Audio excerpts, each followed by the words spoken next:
If you haven't pushed pause and tried this problem, please do so, because we are going to take a stab at solving it right now.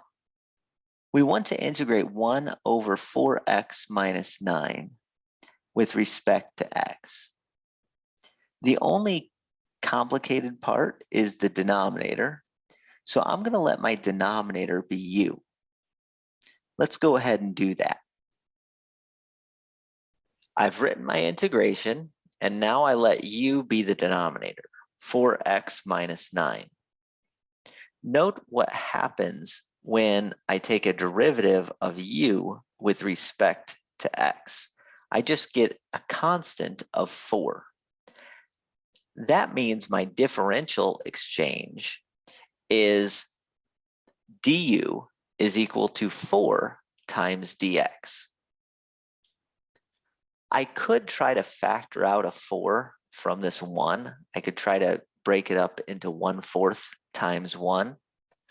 I think it's a little bit easier in this scenario to just divide by 4 on my differential exchange equation and then do my replacement.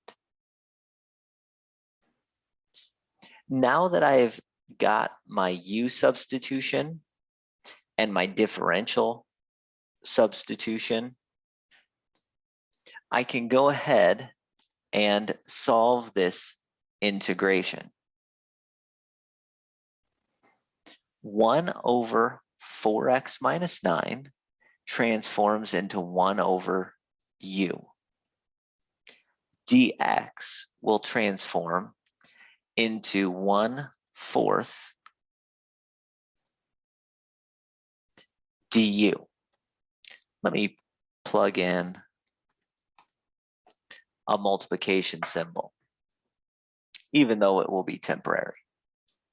This constant of 1/4 is not going to do a whole lot, so I can pull it either all the way out front, or I can just pull it out in front of here. I'll choose to pull it out all the way in front of the entire integration.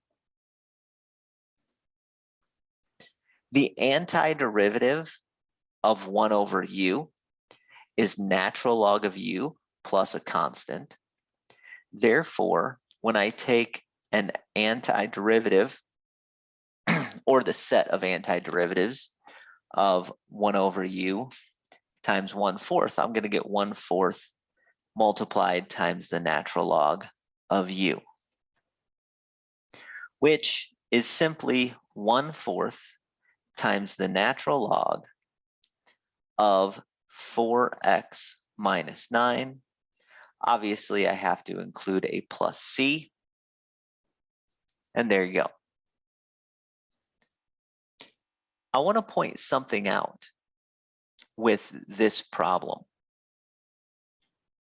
Notice that when we were integrating,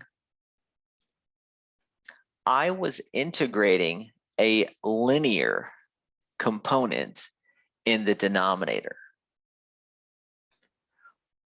And when I had that linear component in my denominator, this was like 1 over u.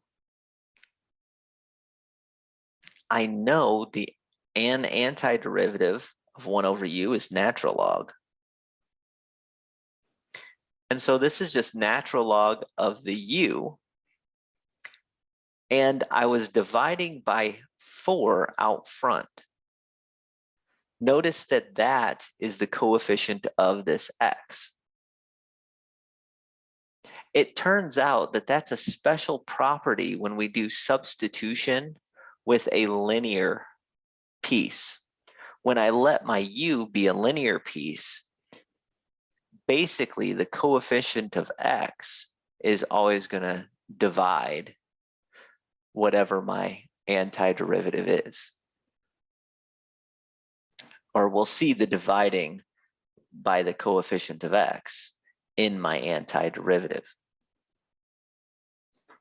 I hope that makes sense.